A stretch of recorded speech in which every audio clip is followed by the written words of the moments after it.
نحمدہ و نصلی علی رسولہ الکریم اما بعد اعوذ باللہ من الشیطان الرجیم بسم اللہ الرحمن الرحیم رب اشرح لی صدری ویسر لی امری واحلل عقدۃ من لسانی یفقهوا قولی اللهم انفعنا بما علمتنا وعلمنا ما ينفعنا وزدنا علما اللهم صل على محمد وعلى آل محمد كما صليت على إبراهيم وعلى آل إبراهيم إنك حميد مجيد اللهم بارك على محمد وعلى آل محمد كما باركت على إبراهيم وعلى آل إبراهيم إنك حميد مجيد آمین یا رب العالمین۔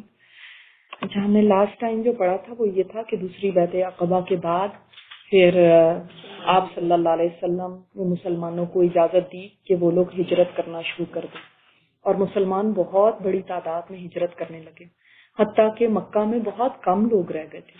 اور ہم نے پڑھا ہے یہ مسلمانوں کی ہجرت، یہ چیپٹر پڑھا تھا، اس میں ہم نے دیکھا تھا کہ عام جو لوگ تھے وہ سارے ہجرت کر گئے تھے سوائے ابوبکر صدیق کے، حضرت علی کے، صہیب اور زید بن حارثہ، یہ باقی رہ گئے تھے، یعنی چند ایک نام باقی رہ گئے تھے، اور باقی ایسے لوگ تھے جو بہت کمزور مسلمان تھے، جو ہجرت کرنے کی طاقت نہیں رکھتے تھے، یا وہ کسی کے انڈر تھے، کسی کے غلام ہوں گے، تو وہ انہوں نے نہیں ہجرت کی، لیکن اس کے علاوہ سارے لوگ جا چکے تھے۔ ہو سکتا ہے کئی لوگ تو بہت بعد میں تک آپ صلی اللہ علیہ وسلم کی ہجرت کے بعد تک بھی نہیں وہ گئے۔ تو اسی طرح حضرت ابوبکر صدیق رضی اللہ تعالیٰ عنہ انہوں نے بھی ہجرت کرنے کا سوچا تھا، اور آپ صلی اللہ علیہ وسلم کے پاس اجازت لینے کے لیے بھی آئے تھے، تو آپ صلی اللہ علیہ وسلم نے فرمایا تھا ان کو اجازت، کیونکہ دیکھیں آپ اس سے بھی نوٹ کرتے ہیں کہ ہر ایک نبی کریم صلی اللہ علیہ وسلم سے اجازت لے کے ہجرت انہوں نے کی، خود سے نہیں کہ وہ چلے فیصلہ کیا اور اٹھ کے چلے گئے۔ تو آپ صلی اللہ علیہ وسلم سے جب انہوں نے اجازت لی تو آپ نے فرمایا کہ مجھے امید ہے کہ اللہ تعالیٰ مجھے بھی اجازت دے دے گا، یعنی کہ آپ ٹھہریں۔ تو انہوں نے پھر پوچھا تھا کہ کیا میرے ساتھ کی، یعنی میں امید رکھوں کہ میں بھی آپ کے ساتھ ہوں گا اس وقت؟ تو آپ صلی اللہ علیہ وسلم نے کہا ہاں۔ تو اب ابو بکر صدیق رضی اللہ تعالیٰ عنہ نے پھر 2 اونٹنیاں، پہلے 1 اونٹنی تیار کر رہے تھے، پھر 2 اونٹنیاں تیار کرنا شروع کر دی۔ اور تیار کیسے کرتے تھے اس وقت اونٹنیوں کو؟ کہ خوب کھلاتے پلاتے تھے، ایک جگہ رکھتے تھے، کہ یعنی آپ کو پتا ہے کیمل کے بارے میں یہ مشہور ہے نا کہ وہ ریگستان کا ڈیزرٹ کا پلین ہے، کیونکہ وہ اسٹور کر لیتا ہے اپنا پانی وغیرہ۔ تو اب پتہ نہیں کتنے دن لگتے ہجرت کے سفر میں، نہ کھانا ملے نہ پینا، تو انہوں نے تیار کرنی شروع کر دی، اس لیے کہ اور ایسی اونٹنیاں ہوں کہ جب کوئی اگر خدا نخواستہ فالو کرتا ہے تو وہ تیز دوڑ سکے، تو اس کے لیے وہ باقاعدہ تیاری میں لگ گئے۔ سبحان اللہ۔ اور یہ کب کی بات ہے؟ یہ ذہن میں رکھیے گا، ذی الحج 13 نبوت کی بات ہے نا۔ اب کیا ہوا ہے؟ اگلا جو آج ہم انشاءاللہ تعالیٰ پڑھیں گے، پیج نمبر 161، قریش دار الندوہ میں۔ دار الندوہ کون سی جگہ تھی، یاد ہے کوئی آپ کو؟ جو پارلیمنٹ جس کو کہہ سکتے ہیں، جہاں پہ ان کی ڈسکس ہوتی تھی، جو بھی بڑے بڑے سردار وہاں پہ بیٹھتے تھے قبائل کے، جو قریش کی تھی، ٹھیک ہے، اور جو مسلمانوں کی تھی اس کا نام کیا تھا؟ وہ دار الندوہ۔ تو قریش دار الندوہ میں، قریش پر یہ دیکھ کر جنون طاری ہو گیا کہ مسلمانوں نے حفظ و امان کی ایک جگہ پا لی ہے، اور وہ تو اب بہت ہی اس پہ غصے میں آئے کہ اب تو ان کو ایک سیف ہیون مل گئی ہے۔ انہوں نے مسلمانوں کی ہجرت اور مدینہ میں اجتماع سے اپنے دین، اپنی تجارت اور اپنے وجود کے لیے خطرہ محسوس ہوا۔ ان کو کیوں ایسا ہوا؟ ان کو کیا ایسا خطرہ محسوس ہو گیا تھا کہ یہ وہاں پہ مدینہ جا رہے ہیں؟ وہ تو جا رہے ہیں، اور اس سے ان کو کیا خطرہ؟ جی، جب آپ نے کسی کو اتنا ٹارچر کیا ہوتا ہے، کسی کو اتنا ظلم کیا ہوتا ہے، اور اس کے بعد اب وہ جا کے جب وہاں پہ طاقتور بن جائیں گے تو وہ تو ہمیں چھوڑیں گے نہیں، اس لیے ان کو اپنے وجود کا بھی خطرہ ہوا۔ دوسرے اپنی تجارت کا کیا خطرہ تھا ان کو؟ شاباش، شام کی طرف جاتے تھے نا قافلے، تو کیا ہوتا تھا؟ یہیں سے گزر کے جاتے تھے، جب یہ یہاں پہ اسٹیبلش ہو جائیں گے تو پھر تو ہمیں خطرہ ہی، تو ہمیں لوٹیں گے۔ تو ان کو اب یہ مصیبت پڑ گئی کہ یہ مدینہ جا کے بھی ہم ان سے سیف نہیں ہیں، یہ وہاں پہ جا کے اور اسٹیبلش ہوں گے۔ چنانچہ وہ جمعرات 26 صفر سن 14 نبوت کی صبح کسی ایسی تجویز پر غور و خوض کے لیے دار الندوہ میں اکٹھا ہوئے۔ اب اس کو آپ ہائی لائٹ کر لیں کہ کون سا ٹائم چل رہا ہے۔ 14 نبوت ہے، ڈیٹ آپ کو نہیں بھی یاد رہتی، اس کے دن کو یاد رکھنے کی ضرورت نہیں، مگر کون سا ٹائم چل رہا ہے، اس کا مطلب کتنے ایئر گزر چکے ہیں؟ آپ صلی اللہ علیہ وسلم کو نبوت ملے 13 ایئر گزر چکے ہیں. 14th year has started. Okay, ابھی ہجری سٹارٹ ہوگی. اب ہم کہتے ہیں نا محرم سے ہجرت کا محرم میں ہجرت نہیں ہوئی تھی. تو جو اس خطرے سے نجات کی ضامن ہو کہ ہم ایک میٹنگ رکھتے ہیں, تو دارالندوہ میں انہوں نے میٹنگ رکھی بالخصوص ابھی صاحب الدعوت محمد رسول اللہ صلی اللہ علیہ وسلم مکے ہی میں تھے, اور صبح شام میں ان کے بھی نکل جانے کا اندیشہ تھا. ان کو یہ واقعی ڈر تھا کہ کہیں یہ نہ ہو کہ یہ بھی چلے جائیں. اس اجتماع میں سرداران قریش کے تقریباً تمام نمایاں چہرے موجود تھے, بڑے بڑے یعنی سردار, پرومیننٹ فگرز. ابلیس بھی نجد کے ایک شیخ جلیل کی صورت میں اجازت لے کر شریک ہوا. ابلیس شیطان جو ہے وہ بھی آپ کو پتا ہے جنات انسانی صورتوں میں بھی آتے ہیں, ٹھیک ہے, انسانی صورت ڈھال سکتے ہیں, اور ابلیس بھی پہلے زمانوں میں اس طرح سے انسانی صورت میں آتا رہا ہے. ہم نے اس سے پہلے کہاں پڑھا ہے کہ ابلیس نے کوئی شرارت کی تھی؟ نہیں, اس سیرت میں کہاں پڑھا؟ شاباش, مینا کے اندر جب اس نے آوازیں دی تھی کہ لوگوں دیکھو دیکھو یہ یہاں پہ کیا ہو رہا ہے, یہ بے دین لوگ اکٹھے ہو گئے ہیں, اس وقت بھی وہ تل ملا گیا تھا. اب اسے تو رہا ہی نہیں گیا کہ اب کیا, یعنی ایک تو وہ وسواس تو ڈالتا ہے, لیکن اب ایز اے پرسن وہ آ گیا اس میٹنگ میں اور کہا کہ میں نجد سے آیا ہوں. نجد ایک جگہ تھی اور وہ ہاں تو شیطان بہت سارے ہیں نا, ابلیسی چیزیں بہت ساری ہیں نا, شیطان کا پورا گروپ ہے نا. تو یہ بھی اب یہاں پہ ابلیس کیا آیا, نجد کے ایک شیخ کی صورت کے اندر آیا کہ میں وہاں سے آیا ہوں, اور ان سے اجازت لی کہ میں بھی اس میں شریک ہونا چاہتا ہوں. ہاں ابلیس وہی شیطان. اچھا اب آپ یہ دیکھیں کہ نجد کا اس نے کیوں کہا, نجد ایک علاقہ تھا نا, تو اس نے یہ ان کو مطلب کروانا چاہا کہ دیکھو بتائیں, دیکھو وہ بھی ریکگنائز کرتے تھے, بالکل سب کو جان پہچان تھی بالکل. نجد ایک ذرا دور کا علاقہ تھا, ایک تو وہاں سے کسی کو پتا نہیں چلے گا, دوسرا یہ کہ اگر نجد کے لوگ بھی ہمارے ساتھ مل جاتے ہیں تو اس سے بڑی کیا بات ہو سکتی ہے, سارے ہی مل کے مدینہ کے اوپر ان کو پکڑیں گے. تو چلو آؤ, کوئی بات نہیں, تم نجد کے سردار ہو, چلو آؤ تم بھی اگر ہمارے ساتھ مل رہے ہو تو کیا, مدینہ سے آگے. جی, اہل اجتماع پر اصل قضیہ پیش کیا گیا, یعنی اصل جو قصہ تھا وہ اہل اجتماع پہ پیش کیا گیا کہ دیکھو یہ اس وقت سچویشن کیا ہے. وہ سچویشن بتائی گئی کہ مسلمان اس طرح سے مائگریٹ کر رہے ہیں. اب اس میں ہر ایک نے کیا کیا تجویز پیش کی وہ آتی ہے. ابو الاسود یہ ایک سردار تھا, اس نے کہا ہم اسے اپنی زمین سے نکال دیں اور اپنا معاملہ درست کر لیں, پھر ہمیں اس سے کیا واسطہ کہ وہ کہاں گیا. شیخ نجدی نے کہا, شیخ نجدی کون ہے؟ شیطان جو تھا. اس نے کہا تم دیکھتے نہیں اس کی بات کتنی عمدہ اور اس کے بول کتنے میٹھے ہیں, اس سے کیا پتا چلتا ہے. وہ خود بھی کنوینس تھا, اس کو پتا ہے کہ یہ اللہ کے سچے رسول ہیں, اور وہ کس طرح لوگوں کا دل جیت لیتا ہے. لہٰذا جب وہ یہاں سے نکلے گا تو کچھ تعجب نہیں کہ وہ عرب کے کسی قبیلے کے ہاں ٹھہرے اور لوگ اس کے گرد اکٹھا ہو جائیں, پھر وہ ان کی مدد سے تمہارے علاقے ہی میں تم پر چڑھ آئے اور تمہارے ساتھ جیسا سلوک چاہے کرے. کوئی اور تجویز سوچو, یہ کتنا سیانا ہے یہ, اس نے کتنی بڑی پلاٹنگ کا بتایا کہ ایسے ہو سکتا ہے, تو اس لیے یہ تجویز ریجیکٹڈ. نیکسٹ تجویز اس پر ابو البختری نے کہا. یہ کون تھا, کہاں پہ اس کا نام پڑا تھا, کہیں پڑھا تھا صحیح, میں نے آپ کو بتایا تھا.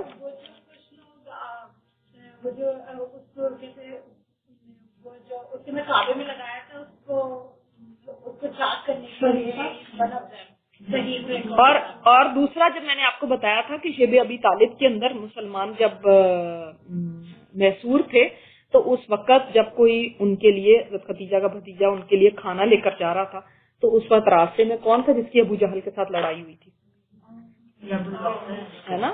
تو اس سے بھی پتہ چلتا ہے یہ بھی ایک پرومیننٹ فگر تھا.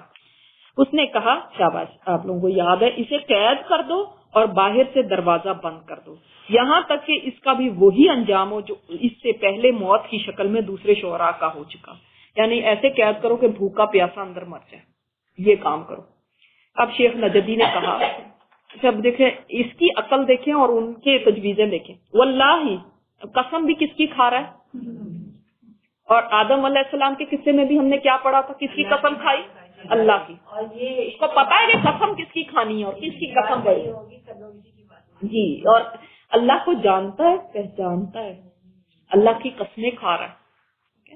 اسی لیے یہ پہلے بھی میں نے آپ کو بتایا تھا کہ کوئی آپ کے سامنے اللہ کی قسم کھا کے یا اللہ کا نام لے کے کوئی باتیں کرے تو اس کا مطلب یہ نہ سمجھ لیں کہ یہ سچائی ہے, کیونکہ کوئی بھی اللہ کے نام کو لے کر اور آپ کو دھوکہ دے سکتا ہے, مس گائیڈ کر سکتا ہے.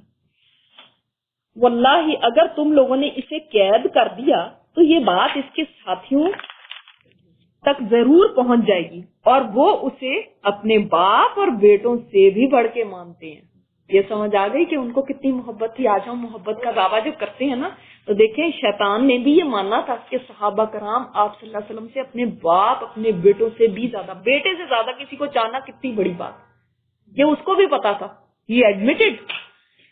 لہذا کچھ بعید نہیں, یعنی کچھ بات یہ مشکل نہیں ہے, دور نہیں ہے کہ وہ دھاوا بول کر اس کو تمہارے قبضے سے نکال لے جائیں, پھر اس کی مدد سے اپنی تعداد بڑھا کر تمہیں مغلوب کر لیں. لہذا کوئی اور تجویز سوچو. اللہ اکبر. اب طاغوت اکبر, بڑے طاغوت, اب یہ بولا ہے کون؟ ابو جہل, جس کو وہ کیا کہتے تھے؟ ابو الحکم, حکمت کا باپ, عقل مند بہت تھا. اس نے کہا اس کے بارے میں میری ایک رائے ہے, میں دیکھتا ہوں کہ اب تک تم لوگ اس پر نہیں پہنچے. وہ رائے یہ ہے کہ ہم ہر قبیلے سے ایک مضبوط صاحب نسب اور بانکا جوان منتخب کریں, اسٹرانگ بھی ہو نسب والا بھی ہو. پھر ہر ایک کو ایک تلوار, تیز تلوار دیں.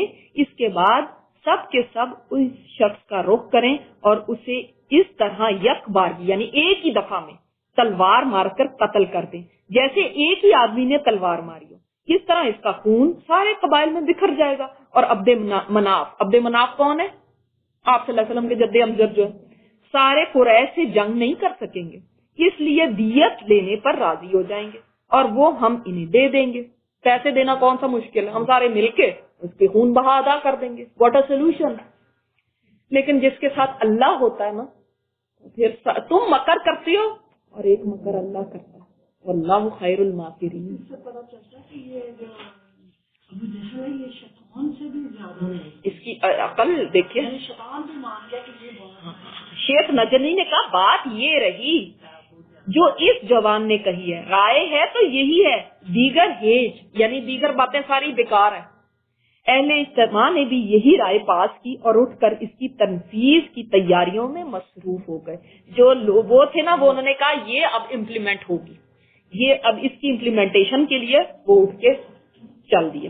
ہم بس ایک اور پیج پڑھیں گے, یہ جو نیکسٹ پیج ہے, صرف اس کو پڑھ کے پھر آگے کیونکہ ہجرت کی باتیں شروع ہو جائیں گی تو ہم اس کو ایک ہی دفعہ میں ایک کلاس میں مکمل کریں گے کہ ہجرت کا سفر شروع سے لے کے آخر تک کیسا رہا. نبی صلی اللہ علیہ وسلم کی ہجرت, قریش کی تدبیر اور اللہ تعالیٰ کی تدبیر. دیکھیں اب قریش کی تدبیر ورسز اللہ کی تدبیر, کیا بات ہے. کوئی اللہ کی تدبیر کے آگے کھڑا ہو سکتا ہے؟ بس ٹرسٹ کی بات ہونی چاہیے کہ ہمارا بھروسہ کس پہ. اس قسم کے اجتماع کا مزاج یہ ہوتا ہے کہ وہ انتہائی رازدارانہ ہو, یعنی جو ایسے اجتماعات ہوتے ہیں نا جس میں لوگ کانفرنسز کرتے ہیں ان میں ہمیشہ کیا رکھا جاتا ہے؟ خفیہ ایجنڈا, بالکل کہ کسی کو پتا نہ چلے. ظاہری سطح پر کوئی ایسی حرکت پیش نہ آئے جو روزمرہ کے خلاف اور عام عادت سے مختلف ہو, تاکہ کوئی شخص سازش اور خطرے کی بو نہ سن سکے اور کسی کے دل میں یہ بات نہ گزرے کہ یہ خاموشی کسی شر کا پیش خیمہ ہے. آپ نے دیکھا ہے کہ جب طوفان آنے لگتا ہے تو اس سے پہلے خاموشی سی ہو جاتی. یہ بھی بالکل خاموش ہو گئے کہ اب جو کرنا ہے بس اس کے اوپر انہوں نے جمپ کرنا ہے. وائس آ رہی ہے آپ لوگوں کو؟ کہہ رہی ہیں نو وائس. یہ قریش کا مکر تھا, لیکن انہوں نے یہ مکر اللہ سبحانہ و تعالیٰ کے مقابل کیا تھا. یاد رکھیں اب یہ اب ہم سوچتے ہوں گے کہ وہ آپ صلی اللہ علیہ وسلم کے خلاف مکر کر رہے تھے, لیکن یہاں پہ کیا وہ کہہ رہے ہیں کہ اللہ کے خلاف مکر کر رہے تھے. کیوں؟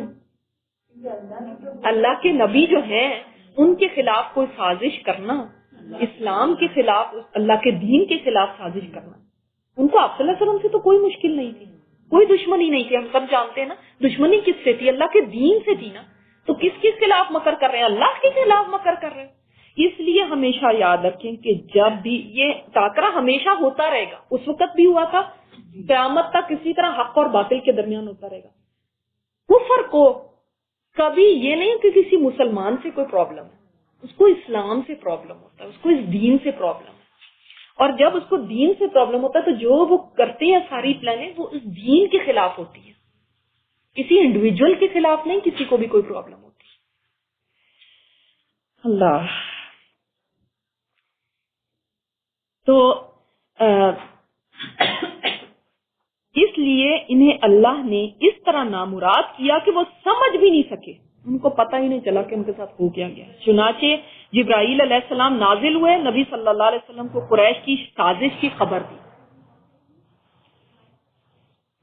نبی صلی اللہ علیہ وسلم کو قریش کی سازش کی خبر دی کہ اس طرح سے وہ لوگ جمع ہو کے اور انہوں نے یہ پلاننگ کی ہے, اور آپ یہ بھی بتا دیا کہ آپ آج اپنے بستر پہ نہیں سوئیں گے. ہجرت کی اجازت بھی دی. دیکھیں اب ہجرت کی اجازت مل گئی کہ اب آپ جا سکتے ہیں. نکلنے کا وقت مقرر کیا, تو وقت بھی کس نے مقرر کیا؟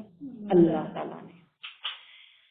اور قریش کے مکر کو رد کرنے کا پروگرام بھی بتایا. یہ میں نے آپ کو بتا دی نا کہ کیسے ہوگا, آپ جائیں گے اس طرح سے اور وہ حلقہ باندھے کھڑے ہوں گے اور آپ نے وہاں سے نکلنا ہے اور اپنے بستر پہ کس کو چھوڑنا, یہ سب بتایا. چنانچہ فرمایا جس بستر پر آپ سویا کرتے ہیں آج کی رات اس بستر پر نہ سوئیں. ادھر ٹھیک دوپہر کے وقت, اب یہ جو ہے نا یہ رات کا ان کو بتایا کہ رات کو آپ نے ایسے کرنا ہے. اب کیا ہے, دوپہر کا وقت ہے, ابھی ٹائم نہیں ہوا رات کا, ابھی دوپہر کا وقت ہے, جب لوگ اپنے اپنے گھروں میں آرام کیا کرتے ہیں. یعنی قیلولہ کا ٹائم, آپ کو پتا ہے جو گرمیاں عرب کی ہوتی ہے کتنی سخت ہوتی ہے, اور اس میں دوپہر کے وقت لوگ زیادہ تر آرام کرتے ہیں کیونکہ لمبے دن ہوتے ہیں اور گرمی اس قدر سخت ہوتی ہے کہ گلیاں سنسان ہو جاتی ہیں, کوئی ہوتا نہیں ہے. تو رسول اللہ صلی اللہ علیہ وسلم ابو بکر صدیق کے گھر تشریف لے گئے اور ان کے ساتھ ہجرت کا پروگرام طے کیا. اب یہ ہوا یہ تھا کہ حضرت عائشہ رضی اللہ تعالیٰ نے بیان فرماتی ہیں کہ اس قدر سخت گرمی تھی, اس ٹائم پہ ہم نے دیکھا کہ کوئی جیسے چلا آ رہا ہے دور سے اور اس نے پگڑی باندھی بھی ہے, تو جب قریب آئے تو پتہ چلا آپ صلی اللہ علیہ وسلم ہے. اور یہ اتنا ان یوزل ٹائم تھا کسی کے آنے کا, کوئی کسی کے گھر اس ٹائم پہ نہیں جاتا تھا, تو پتہ چل گیا ان کو کہ کوئی غیر معمولی بات ہے. اور آپ صلی اللہ علیہ وسلم جو ہی آئے, آپ صلی اللہ علیہ وسلم نے حضرت ابوبکر صدیق سے فرمایا کہ سب کو مطلب نکال دو کمرے سے نا. انہوں نے فرمایا کہ آپ کے گھر والے ہی ہیں. حضرت عائشہ کے ساتھ تو آپ صلی اللہ علیہ وسلم کا نکاح ہو چکا تھا, حضرت اسماء تھی جو ان کی بہن تھی. تو پھر آپ صلی اللہ علیہ وسلم نے بتایا کہ اللہ تعالیٰ نے ہجرت کی اجازت دے دی ہے. تو حضرت ابوبکر صدیق نے پھر پوچھا تھا کہ کیا اللہ تعالیٰ نے مجھے آپ کے ساتھ جانے کی اجازت دی ہے؟ تو آپ صلی اللہ علیہ وسلم نے فرماتے ہیں میرے ماں باپ آپ پہ قربان ہو, کیا اللہ نے مجھے اجازت دی ہے آپ کے ساتھ جانے کی؟ آپ صلی اللہ علیہ وسلم نے فرمایا ہاں. حضرت عائشہ فرماتی ہیں, بخاری میں یہ حدیث ہے کہ مجھے نہیں پتا تھا آج سے پہلے کہ کوئی خوشی سے بھی روتا ہے. حضرت ابوبکر صدیق خوشی سے رو پڑے کہ میں آپ صلی اللہ علیہ وسلم کے ساتھ ہوں. اللہ اکبر. اور فرمایا کہ میں نے تو 2 اونٹنیاں تیار کر رکھی ہیں اس کے لیے, تو ایک آپ کے لیے. تو آپ صلی اللہ علیہ وسلم نے فرمایا کہ میں اس کی قیمت ادا کروں گا. انہوں نے کہا کہ آپ سب آپ کے لیے آپ کیوں قیمت دیں گے؟ آپ نے فرمایا نہیں, میں اس طرح سے نہیں لوں گا, میں اس کی قیمت ادا کروں گا. یعنی آپ صلی اللہ علیہ وسلم اپنے صحابہ کا ایسے نہیں کہ ان کی ایڈوانٹیج لیتے ہوں کہ ٹھیک ہے میں اس سے لے لیتا ہوں پھر کیا ہو مجھے تو ضرورت ہے. اس کا مطلب آپ صلی اللہ علیہ وسلم کے پاس نہیں تھی کوئی ایسی اونٹنی, انہوں نے تیار کی. تو اور حضرت ابو صدیق کے بارے میں آتا ہے کہ ان کے پاس جب یہ اسلام لائے تھے نا تو ان کے پاس 40,000 درہم تھے, 40,000. اور جس وقت ہجرت کرنے لگے اس وقت صرف 5,000 تھے. تو وہ 5,000 بھی انہوں نے ساتھ رکھ لیے کہ پتہ نہیں راستے میں کس وقت ضرورت پڑے, اور 1 دینار بھی اپنے گھر والوں کے لیے نہیں چھوڑا تھا, ایک پیسہ بھی اپنے گھر والوں کے لیے نہیں چھوڑا کہ وہ پیچھے سے کیا, وہ تو چلو یہاں پہ وہ کچھ نہ کچھ کر ہی لیں گے, لیکن ہم راستے میں آپ صلی اللہ علیہ وسلم کو پتہ نہیں کہاں ضرورت پڑ جائے. سب ساتھ لے لیا تھا, حتیٰ کہ ان کے باپ جو تھے نا وہ تو آپ کو پتا نا بہت بعد میں جا کے مسلمان ہوئے. ابو قحافہ نابینا تھے اور انہوں نے کہا بچیوں سے کہ تمہارا باپ تو کچھ چھوڑ کے ہی نہیں گیا, اس نے یہ بھی نہیں سوچا کہ اپنی اولاد کے لیے کچھ چھوڑ جائے. حضرت اسماء اتنی انٹیلیجنٹ تھی نا, انہوں نے وہ جو تھیلی جس کے اندر وہ رکھتے تھے اپنا مال حضرت ابوبکر صدیق, اس میں پتھر بھر دیے اور ان کا ہاتھ لگوایا کہ یہ دیکھیں یہ چھوڑ کے گئے ہیں. تو انہوں نے دیکھا کہ ہیوی ہے, کافی وزنی ہے. انہوں نے کہا اچھا پھر تو اچھا چھوڑ کے گئے. نہیں سبحان اللہ. اور گھر والوں کا توکل دیکھیں کہ انہوں نے نہیں اس زبان سے یہ بات کہی کہ دیکھو مجھ بھی نہیں ہمارے لیے چھوڑ کے گئے, ہمارا نہیں کچھ سوچا انہوں نے, وہ تو وہاں چلے گئے, ہم کیا کریں گے. ہاں ابھی یہ نہیں ہجرت انہوں نے کی، یہ تو ابھی یہی ہے نہیں ہے. ابھی آپ کو سامنے یہ قصہ آئے گا کہ جب ان کو تھپڑ مارا تھا اتنی زور سے ابو جہل نے کہ ان کی بالی گر گئی تھی حضرت اسماء کو، یہ ہم انشاءاللہ پڑھیں گے آگے. تو اب چنانچہ دونوں سواریوں کا سامان نہایت تیزی سے تیار کیا گیا اور عبداللہ بن اریق لیسی سے جو ابھی تک دین قریش ہی پر تھا یہ بات طے کی اور اس کا عہد و پیمان لیا گیا کہ وہ اجرت پر ان کو مدینہ لے جائے گا. اب یہ کون تھا؟ یہ ابھی تک دین قریش پہ تھا، مشرک تھا جس نے جاسوسی کرنی اور راستہ دکھانا. پہلے زمانے میں ہوتے تھے نا کھوجی، تو جو راستے ان کو بہت اچھے آتے تھے، اس کو کہا تھا کہ تم ہمیں، اور عہد و پیمان اسے لے لیا تھا. اس کا مطلب مشرکوں میں بھی سارے ایسے نہیں ہوتے کہ وہ جو آپ کو دیکھنا پڑتا ہے کہ کون ہے جو آپ کے ساتھ دینے والے ہیں. یہ شخص راستوں کا بڑا ماہر تھا. اسے بتایا گیا کہ وہ 3 رات کے بعد جبل سور کے پاس آئے گا. اس کا مطلب پہلے سے طے تھا کہ کون سا راستہ لیا جائے گا. ٹھیک ہے. اس کے بعد رسول اللہ صلی اللہ علیہ وسلم واپس آ کر اپنے روزمرہ کے کام میں حسب عادت اس طرح لگے رہے کہ کسی کو محسوس تک نہ ہوا کہ قریش کی قرارداد سے بچنے کے لیے آپ صلی اللہ علیہ وسلم ہجرت کی یا کسی اور کام کی تیاری کر رہے ہیں. کسی کو بھی نہیں پتا چلا، لیکن پلاننگ ساری کر لی تھی. 3 رات کا کیسے ورنہ کہا، ان کو پتا تھا نا کہ ہم 3 رات پہ غار ثور تک پہنچیں گے. تو مطلب پورا راؤٹ انہوں نے سارا پہلے سے سوچ لیا تھا. پلاننگ کے بغیر نہیں، ہمیں بس اللہ کے اوپر توکل ہے آپ بس چل پڑے، ایسے نہیں. جذبات ہم نے ابھی تک سیرت میں کیا پڑھا، جذباتی ہو کے ایک دم ہوش حواس سے کام لینا نہیں، عقل سے کام لینا نہیں اور اٹھ کے کام کرنے لگ جانا، یہ نہیں اسلام کا مزاج. پلان بھی کرو حکمت کے ساتھ، عقل کے ساتھ، اسباب بھی اختیار کرو. سبب اختیار کیا نا، یہ نہیں کہا پیل ٹاک پہ بھی نہیں آواز آ رہی ابھی کسی نے کہا نہیں. تو انہوں نے یہ نہیں کہا بس اللہ ہمیں راستہ دکھا دے گا نا چلو بس اللہ کے سہارے، نہیں، انہوں نے کھوجی کا بھی انتظام کیا. ٹھیک ہے. اور پلاننگ بھی پوری کی، پروگرام پورا بنایا اور اس کے بعد اس کو راز میں بھی رکھا. ٹھیک ہے. ایسے پریٹینڈ کیا جیسے کوئی بات نہیں ہو رہی. تو ہمیں بہت ساری چیزیں سیرت سکھاتی. اللہ تعالیٰ ان پر عمل کرنے کی ہمیں توفیق عطا فرمائے. اور انشاءاللہ تعالیٰ جو ہم ہجرت کا سفر بھی پڑھیں گے وہ بھی بہت ہی زبردست مزیدار سفر ہے، کہ ایسے ہے کہ جیسے ہم بھی سفر میں ساتھ ہی نکل پڑے انشاءاللہ تعالیٰ. انشاءاللہ تعالیٰ اب ہماری نیکسٹ کلاس جو ہوگی وہ رمضان کے بعد ہم رکھیں گے. ٹھیک ہے انشاءاللہ تعالیٰ. چلیں جی. سبحانک اللہم و بحمدک نشہد ان لا الہ الا انت نستغفرک و نتوب الیک. السلام علیکم ورحمۃ اللہ وبرکاتہ.